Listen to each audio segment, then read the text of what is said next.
Hello, and welcome to the 2024 IT Year in Review presentation. Over the next few minutes, you'll learn some of what the IT team did over the last year. The Neighbor Impact IT team is composed of a Chief Information Officer, Michael, an IT Systems Support Specialist, Logan, and a Technology Systems Analyst and Training Specialist, Grant. Over this year, we saw a growth in usage of Microsoft 365 services. We chatted on Microsoft Teams more than 300,000 times, which is up 30,000 from last year. We attended 12,000 Teams meetings, which is over 1,000 more than last year. We stored 390,000 files in OneDrive, up more than 90,000 since last year. We stored over 1 million files in Teams, up 200,000 since last year. In 2024, the IT team modernized some critical systems. We completed the upgrade to Windows 11, Microsoft's latest operating system. Not all of the agency's devices were compatible with the upgrade, so we also refreshed many devices. In January of this year, the IT department shared a training module explaining the changes to our IT acceptable use policy. This policy, which explains how IT systems can and cannot be used at Neighbor Impact, was last updated in 2017 and had many important changes. This training was required for all current staff and is expected for all new hires. This year, we also began using more video production tools, including the Board of Directors orientation. This new process is entirely online and ensures a consistent, comprehensive method of sharing necessary information. For 48 of the 52 weeks last year, the IT team sent a Tech Bite newsletter. These newsletters cover new features for you to try, new tips or tricks to enhance your workflow, and best practices to implement while working on a PC. In each of these newsletters, a new word of the week was covered. Sharing these terms with easy-to-understand definitions helps build tech literacy across the agency. The IT team runs 3 types of regularly scheduled trainings. The Tuesday Tech Talk, every Tuesday at 1:30 p.m., the Feature Focus Friday, every other Friday at 10:30 a.m., and the Tech Trek on the last Wednesday of every month at 3 p.m. In the Tuesday Tech Talk, a different app, topic, or presentation on best practices is covered, such as identifying phishing messages, how to use loop components, and how to limit unnecessary notifications. During Feature Focus Fridays, specific features in various apps were discussed, such as how to report phishing emails, how to set up categories for your events, and how to set out-of-office messages. The Tech Treks are deep dives into entire apps, such as Microsoft Teams, Microsoft Outlook, and Microsoft PowerPoint. The IT team got people involved with technology by using the monthly star raffle. When a staff member attends a training or clicks the hidden star emoji in a newsletter, they are entered into a monthly gift card drawing. This is encouraging attendance and providing the IT team with valuable feedback. In May of this year, the IT team ran a Best Takeaways contest in which staff were asked to share what tip provided in an IT training or newsletter they found most helpful. We then shared some of these responses and awarded a random participant with a gift card. Finally, in October, we celebrated Cybersecurity Awareness Month with specialized trainings, newsletters about best practices, and cybersecurity quizzes. Over the last year, we reduced some clutter in Microsoft Teams and made resources more easy to access by revamping the all-staff team. Previously, the Green Team Committee, Safety Committee, and IT Training were all separate teams that everyone was added to by default.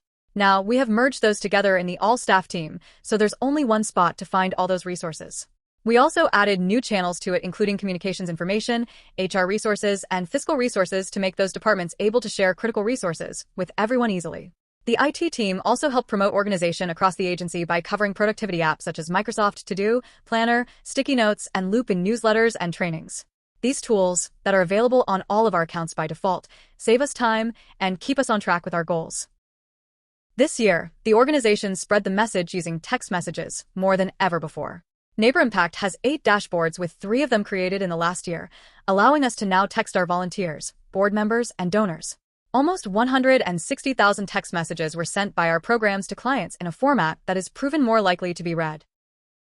The IT team upgraded the RAM on devices across the agency, purchasing 230 sticks and installing them on compatible devices. RAM upgrades mean that PCs can run smoother, faster, and handle more processes at the same time. Docking stations were provided, which reduced the need for desktop PCs by allowing multiple devices, such as a keyboard, mouse, monitor, and printer, to be connected to a laptop using a single cable. This is ideal for staff who work in different locations throughout the week by turning any desk into a hot desk. Hot desks are workspaces that can be used by anyone, making our offices more efficient. In addition to upgrading devices, the IT team supplied dozens of new laptops and a variety of other gear, including tablets, printers, projectors, and scanners. The IT team called Republic Services for electronic waste bins twice this year. We were able to dispose of hundreds of pounds in devices in an environmentally sustainable way, including 96 desktop PCs, 55 laptops, and 41 monitors. When staff members needed help, the IT help desk was there to answer the call. In 2024, there were more than 14,000 messages exchanged with the IT help desk. The most common help desk requests included potential phishing messages and issues with printers, scanners, PDFs, and docking stations. This year, the IT team provided cell phone upgrades to every program and department when eligible. Almost 30 new phones. The IT team continued providing orientations to all new hires this year, with more than 38 of them completed either one-on-one or in groups. These orientations ensure that all new hires are equipped with knowledge of how our IT systems work and are comfortable using the apps we rely on. It's also an opportunity to clarify important cybersecurity rules and expectations, such as multi-factor authentication and encryption. In 2023, Microsoft revealed its new Microsoft Outlook app, and in 2024, the IT team began rolling it out to PCs. Now, all PCs in the organization have the new Outlook installed, and you can switch between the different versions at any time. The new version of Outlook is loaded with new features and tools, is faster and easier to use. If you've ever used the Outlook web app, you will already be familiar with its layout and design. This year, the full Microsoft Loop app was rolled out to all PCs in the organization. This new app by Microsoft is changing the way people collaborate with each other by introducing portable Loop components that can be opened and edited by different people in different apps, with all the changes syncing in real time. The IT team installed this on every computer, ran trainings on it, and covered its features in newsletters. This year, the IT team created 44 new web forms using Microsoft Forms and JotForm. Web forms are great because they are faster, produce more consistent data, and are more environmentally friendly. Every program and department has multiple forms at this point, including surveys, applications, secure file uploads, and more. Thanks for watching. Get ready for 2025.